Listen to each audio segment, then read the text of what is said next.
Hello everyone, now we will start part 2 of chapter 2, the earliest people.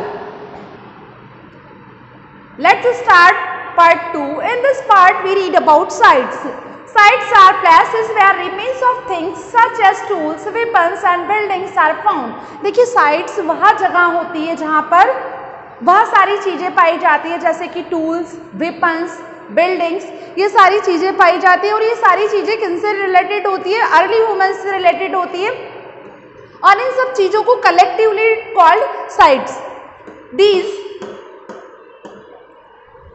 These may be found buried under the earth. देखिए यहाँ buried the under the earth हो सकती है, अर्थ के अंदर buried भी हो सकती है, on the surface of the earth या surface के ऊपर भी हो सकती है, and sometimes even under the water. कभी कभी ऐसा होता है कि जो सारे sources है चाहे वो weapons हो, tools हो या buildings हो, वो कहाँ हो सकती है? Under the water. Most of the sites were early men lived have been found near sources of water. और जितने भी sources sites के थ्रू हमें मिले उन सारे sources से क्या पता चलता है कि जो अर्ली ह्यूमन था वो कहाँ रहता था? Near sources of the water, जहाँ वाटर सोर्सेज होते थे such as rivers, lakes and also where stones were easily available. और साथ ही साथ स्टोन भी जहाँ इजीली अवेलेबल हो जाते थे ऐसी जगह पर अर्ली ह्यूमन रहना पसंद करते थे. अब देखिए various finished and unfinished stone tools have been found at some sites. ये जो साइट्स होती थी यहाँ पर क्या पाए गए? कुछ फिनिश्ड और अनफिनिश्ड स्टोन टूल्स पाए गए. Places where these tools have been found are called factory site. और देखिए जिस जगह पर इस तरह के फिनिश्ड या अनफिनिश्ड टूल्स पाए जाते थे उन जगहों को क्या कहा जाता था? Factory site. फैक्ट्री साइट इन्हें कहते थे. Second is at some sites remain of animals and other artefacts have been found. और कुछ साइट्स ऐसी थी जहां पर क्या पाए गए? एनिमल्स की बोन्स पाई गई और भी कुछ आर्टिकल्स पाए गए. We suggested the hunter gathers must have worked and also lived at this site. और इन सब चीजों को देखकर माना जाने लगा कि यहाँ पर हंटर गेदर्स या अर्ली ह्यूमन रहते थे और यहीं पर इन साइट्स पर यह वर्क करते थे. These are called habitation cum factory site. और इस तरह के जो साइट्स होती है, इस तरह के जो प्लेसेस होते हैं उन्हें हैबिटेशंस कम फैक्ट्री साइट कहा जाता है. Now we read about the stone age. देखिए जो एजेस है या अर्ली ह्यूमन की जो एजेस थी उनको अलग अलग पार्ट में डिवाइड किया है. First of all we read about stone age. हम स्टोन एज के बारे में रीड करेंगे. The stone age refers to the period when stone was used for making tools and weapons. देखिए स्टोन एज उसको रेफर किया गया है उस पीरियड में जिस पीरियड में स्टोन से क्या बनाए जाने लगे? टूल्स बनाए जाने लगे, वेपन्स बनाए जाने लगे. The early humans used stone to make simple tools for hunting.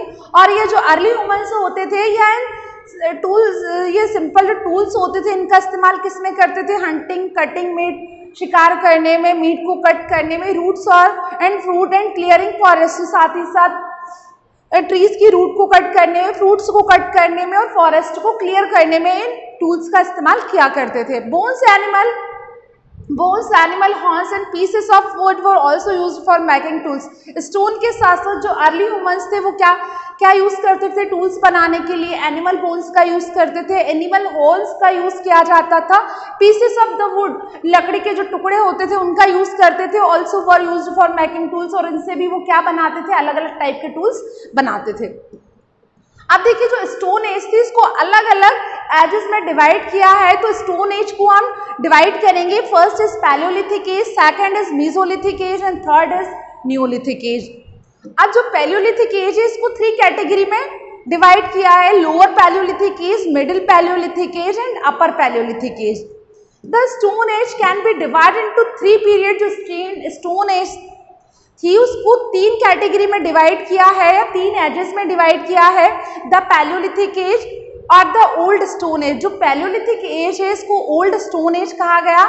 Mesolithic as और द मिडिल स्टोन एज, जो मेसोलिथिक एज है उसको मिडिल स्टोन एज कहा गया. एंड द नियोलिथिक एज, इसका मतलब होता है new stone as.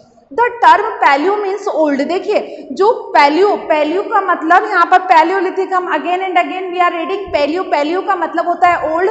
And the term meso means, जो मीजो वर्ड है उसका मतलब होता है middle. And the term neo means new. The word lithics has been derived from the Greek word. देखिए जो लिथिक वर्ड आया है जैसे कि पैलियोलिथिक, मीजोलिथिक एंड नियोलिथिक, ये जो लिथिक वर्ड है या ग्रीक वर्ड है और इसका मतलब होता है stone. Lithic means stone. Now we read about first of all the Palaeolithic age. During the old stone age और the Palaeolithic age human begins use stone tools for hunting. देखिए जो Palaeolithic as थी उसमें सबसे पहले early humans ने क्या start किया, स्टोन टूल्स को बनाना स्टार्ट किया और उन स्टोन टूल्स का इस्तेमाल क्या किया, युद्ध लड़ने में नहीं, स्टोन टूल्स का इस्तेमाल उसने हंटिंग में या शिकार करने में किया। These hunter gathers moved from place to place in search of food. जो हंटर गेदर्स थे या अर्ली ह्यूमंस थे क्या होते थे, moved from place to place, या एक जगह से दूसरी जगह पर घूमते रहते थे इन सर्च ऑफ फूड। और यह एक जगह से दूसरी जगह पर क्यों घूमते थे, माइग्रेट क्यों होते थे, सर्च ऑफ फूड, फूड की सर्च में, वाटर की सर्च में, एंड शेल्टर मतलब इनके रहने की जगह की सर्च में। दे लिव्ड इन केव्स या कैम्प्स, केव्स में रहते थे। आउट इन द ओपन में रहते थे। ऑन द ट्री टॉप्स, और कुछ अर्ली ह्यूमंस तो ट्री टॉप या पेड़ों के टॉप पर रहते थे।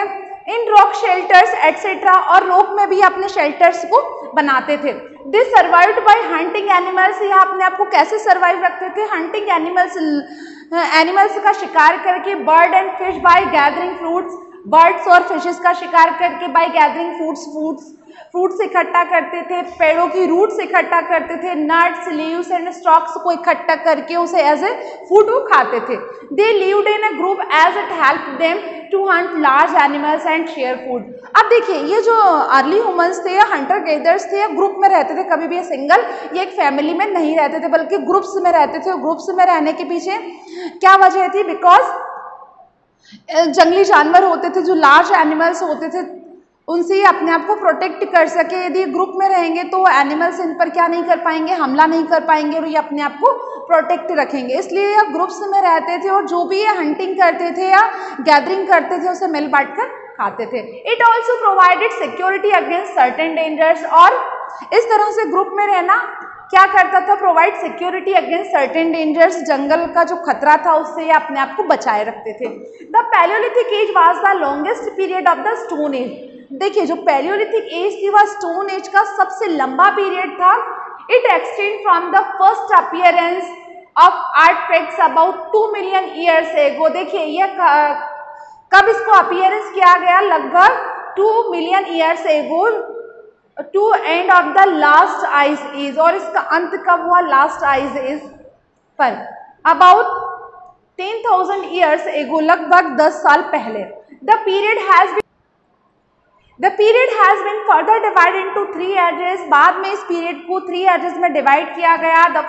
The lower palaeolithic age with the earliest form human kind in the emergence of the hand axe industries ended about 12,000 years ago. देखिए जो ये लोअर पैलियोलिथिक एज थी यह कब से बनाई गई, earliest form of human kind, मतलब ह्यूमन काइंड से पहले, in emergence of the hand axe industry, और जब हैंड एक्स इंडस्ट्री का इमरजेंस हुआ तब तक लगभग 12,000 ईयर तक। The middle Palaeolithic age the era of Neanderthal men ended about 3500 years ago, लगभग 3500 years ago. Third is upper Palaeolithic age in which only modern Homo sapiens are known to have existed. देखिए जो अपर Palaeolithic as I उसमें केवल modern Homo sapiens को ही जाना जाता है और यही एग्जिस्ट हुए थे उस समय तक। तो in this part we read about Palaeolithic